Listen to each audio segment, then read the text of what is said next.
जय श्री राम दोस्तों, वॉक पे चर्चा में आपका स्वागत। मेरे चैनल भारत पे गौरव पे सिंपल सवाल,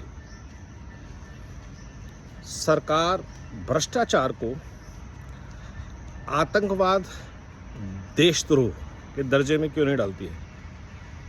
क्यों भारतीय न्याय संहिता में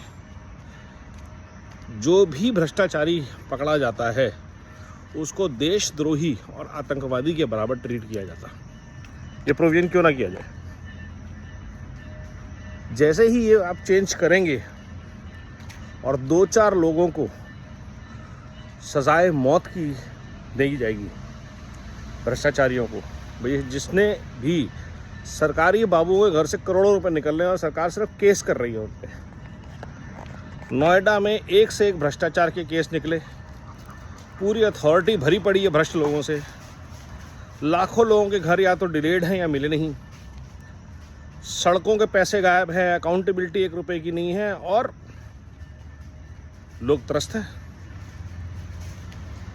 और ये हर जगह का हाल है। ये तो नोएडा में तो मैं रहता हूँ, तो दिल्ली में देखता हूँ, रेखा जी की सरकार आई है, भाजपा की सरकार आई है, काम अच्छे हो रहे हैं, लेकिन भ्रष्ट लोगों पे कार्रवाई हुई क्या? सिंपल, अकाउंटेबिलिटी कैसे तय हो रही है कि अगर एक जगह काम नहीं हो रहा और पैसा सैंक्शनड है, बिल पास हो गया लेकिन काम नहीं हुआ है, तो किसी ने तो भ्रष्टाचार किया है। और सबको पता है, आप एमसीडी, पीडब्ल्यूडी कहीं भी चले जाइए और उन अफसरों के घर देख लीजिए, आपको समझ में आ जाएगा कि 50,000, लाख, 2 लाख रुपए की सैलरी वाला आदमी आलीशान कोठियों में कैसे रह रहा है, उनके बच्चे BMW कैसे चला रहे हैं।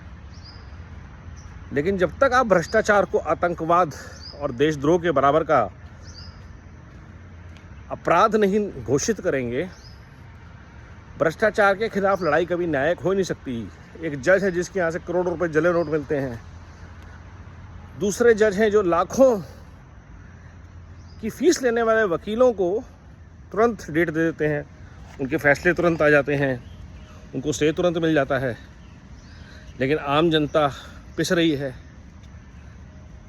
सालों तक चीज़ें लंबित चल रही हैं, हवा पानी तक साफ नहीं हो पा रहा क्योंकि भ्रष्टाचार है। हर समस्या की जड़ में जिहादी बॉर्डर पार करके आ रहे हैं, BSF के छोटे छोटे सिपाहियों के पास करोड़ों रुपए की जायदाद निकल रही है। क्यों? केरला के एक बंदा जो BSF की ड्यूटी बांग्लादेश पे देता है, उसके पास करोड़ों रुपए का सामान निकल रहा है। कहाँ से आ रहा है ये सब? भ्रष्टाचार है। तो भ्रष्टाचार को जब तक आतंकवाद के बराबर का अपराध भारत सरकार घोषित नहीं करती है, देशद्रोह घोषित नहीं करती है, एक बार करके देख लीजिए। सिंपल सही बात है, आज एक बार आतंकवाद, देशद्रोह के बराबर का अपराध घोषित कर दीजिए और दूसरा 500 के नोट एक बार बंद कर दीजिए। और जैसे कॉकरोच और दीमक के हिट खा के बाहर आके मरते हैं ना, अंदर ही अंदर दीमक मर जाती है, कॉकरोच बाहर आके आपको सुबह पड़े हुए मिलते हैं।